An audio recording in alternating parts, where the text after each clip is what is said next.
ఖరీఫ్ సీజన్లో మొక్కజొన్న పంటలు చేతికొచ్చాయి. కొనుగోలు కేంద్రాల్లో అయితే ఇప్పటికైతే ఏర్పాటు చేయలేదు రాష్ట్ర ప్రభుత్వం. ఆర్మూర్ నియోజకవర్గంలో అత్యధికంగా మొక్కజొన్న, అదేవిధంగా నిజామాబాద్ రూరల్ బాల్కొండ నియోజకవర్గంలో మొక్కజొన్న పంటలు పండుతున్నాయి. ప్రభుత్వం అయితే మొక్కజొన్న కొనుగోలు చేయకపోవడంతో రైతులు ఆందోళన చెందారు. ఆర్మూర్ ఎమ్మెల్యే మనతో ఉన్నారు. సార్ చెప్పండి, ప్రధానంగా మొక్కజొన్న ప్రాంతం అంటేనే ఆర్మూర్ డివిజన్ ప్రాంతంలో, ఆర్మూర్ డివిజన్లో మొక్కజొన్న అత్యధికంగా పండుతుంది. ప్రభుత్వం అయితే కొనుగోలు కేంద్రాలు ఏర్పాటు చేయలేదు. దానిపై మీరేమంటారు? ఇప్పుడు రాష్ట్ర ప్రభుత్వము కొనుగోలు కేంద్రాలు ఆర్మూరే కాదు, తెలంగాణ వ్యాప్తంగా కూడా ఎక్కడెక్కడైతే మొక్కజొన్న పండుతుందో అత్యధికమైన ఆర్మూర్ ప్రాంతం కావచ్చు. ఎక్కడ కూడా వాళ్ళకి రైతుల మీద శ్రద్ధ లేదు, వ్యవసాయం శ్రద్ధ లేదు. ఏదైతే అవినీతి పథకాలు లేదు, లేకపోతే వేలాది కోట్ల అవినీతి చేసుకుంటే ఢిల్లీకి ఎట్లా మూటలు పంపాలా, లేకపోతే కళ్ళకు గనరాని 4th సిటీ, కళ్ళకు గాని 12 లైన్ల రోడ్లు, ఇవన్నీ ప్రజలను మభ్యపెట్టి ఏదైతే అబద్ధాల వాగ్దానాలు చేసి గద్దెనెక్కిన ప్రభుత్వం ఈరోజు రైతులకు ముఖం చూపించే పరిస్థితి లేదు. దాని మీద నిరంతరం ప్రతిపక్ష పాత్ర పోషిస్తాం, ప్రభుత్వాన్ని నిలదీస్తాము. ఆర్మూర్ రైతాంగానే కాదు, తెలంగాణ రైతాంగానికి ఏదైతే పాడైపోయిన మొక్కజొన్న కావచ్చు, లేదు ఇంకెక్కడైనా వేరే ఇబ్బందులు, ఇప్పుడు కొనుగోలు కేంద్రాలు తొందరలో ఏర్పాటు చేసేటట్టు నిన్న కూడా కలెక్టర్ గారితో మాట్లాడడం జరిగింది. వీలైనంత తొందరలోగా రైతులకు అన్ని సౌకర్యాలు ఏర్పాటు చేయాలని లారీ ట్రాన్స్పోర్టర్లతో మాట్లాడడం జరిగింది. ఇంకా రైస్ మిల్లర్స్తో, ఎందుకంటే మొక్కజొన్నతో పాటు ఇప్పుడు రాబోయే రోజుల్లో ఇంకా స్టార్ట్ అవుతుంది, ప్యాడీ ప్రొక్యూర్ స్టార్ట్ అవుతుంది. కాబట్టి ఇవన్నీ రైతులకు ఇబ్బంది లేకుండా, గతంలో జరిగిన తప్పిదాలు జరగకుండా ప్రభుత్వము, ముఖ్యమంత్రి గారు, మంత్రులు ఢిల్లీ ఫ్లైట్లు ఎక్కకుండా ఏ ప్రజలైతే గల్లీలల్లో మీ కోట్లేసి, గ్రామాలల్లో మీ కోట్లేసి గెలిపించారో మంత్రులు, ముఖ్యమంత్రి గ్రామాల బాట పట్టండి, గ్రామాల బట్టి రైతుల సమస్యలు పరిష్కరించండి. ఆర్మూర్ నియోజకవర్గంలో ఇండ్ల లబ్ధిదారుల ఎంపిక అయితే జరిగింది. పూర్తి స్థాయిలో ఇండ్ల పంపిణీ జరుగుతుందా? అవునండి, అది ఆల్రెడీ 92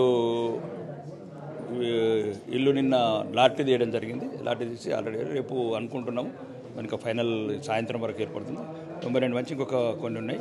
ఇందిరమ్మ ఇల్లు కూడా సుమారు తెలంగాణలోనే ఆర్మూర్ నియోజకవర్గానికి ఎక్కువ తీసుకురావడం జరిగింది. 3200, మళ్ళీ 800, మొత్తానికి 4100 తీసుకొచ్చాం.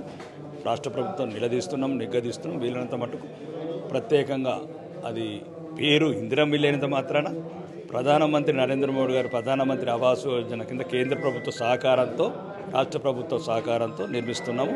కాబట్టి కేంద్ర రాష్ట్ర ప్రభుత్వ సహకారం వీళ్ళని తొందరగా కంప్లీట్ చేస్తాం. మీరు ఎన్నికైన తర్వాత ఆర్మూర్ నియోజకవర్గంలో ఏమేమి అభివృద్ధి చేశారు? రోడ్లు కానీ, స్కూల్స్ కానీ, వీటన్నింటిపైన ఎలా దృష్టి పెట్టారు?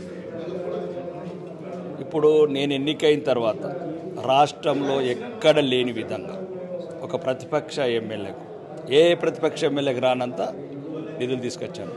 ఒక సుమారు 200 కోట్లు ఇంటిగ్రేటెడ్ స్కూల్ కావచ్చు, ఎస్సీ హాస్టల్ కావచ్చు, లేకపోతే R&B రోడ్లు కావచ్చు, ఎనర్జీస్ రోడ్లు కావచ్చు. సుమారు ఇప్పుడు నిన్న నేను 150 కోట్లు, గత ఈ నెలలోనే 150 కోట్లు, 45 కోట్లు పెట్టి ATC అడ్వాన్స్ ట్రైనింగ్ సెంటర్ కావచ్చు, అండ్ గుత్తిపేట ఆదూరు డబుల్ రోడ్ కావచ్చు, ఆదూరు టు కల్లెర డబుల్ రోడ్ కావచ్చు, పిప్రి టు దేగం డబుల్ రోడ్డు, ఇవన్నీ ఆల్రెడీ టెండర్స్ కాల్ఫర్ అయిపోయినాయి.